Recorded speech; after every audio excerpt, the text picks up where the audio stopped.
This video covers Whirlpool Cabrio, Bravo's, Oasis, and Duet front loader diagnostic mode entry. Full technician reference. For Cabrio and Bravo's top loaders. Plug in. All lights off. Pick any button except power. Start or stop. Hold 3 seconds. Release 3 seconds. Hold 3 seconds. Release 3 seconds. Hold 3 seconds. If it worked, all lights glow and the display shows 88. Saved fault codes appear first. Then the automatic test sequence begins in 5 seconds.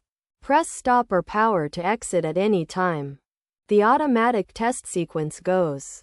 C0 is a slow spin test at 23 RPM. C1 opens the hot, cold, and detergent valves to float the basket. C2 tests cold water and bleach valve for 10 seconds.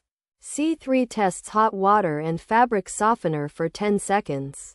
C4 tests hot, cold, and detergent valve together. C5 agitates for 15 seconds.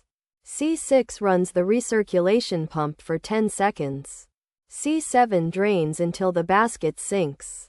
Plus 10 seconds. C8 drains and slow spins. C9 lets the basket coast to a stop.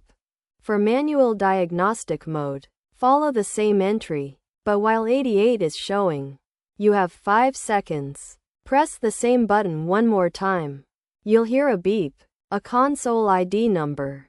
Then 00 displays with the Add a Garment light flashing. From here you can trigger individual components manually. For Duet WFW front loaders. Standby mode. Door closed. Pick 3 adjacent buttons. Call them 1, 2, and 3. Press them in sequence. 1, 2, 3, 1, 2, 3, 1, 2, 3. 9 total presses within 8 seconds. All LEDs flash to confirm entry. Press start to begin the auto test sequence. Like and subscribe for more from Fix It Fast and Easy.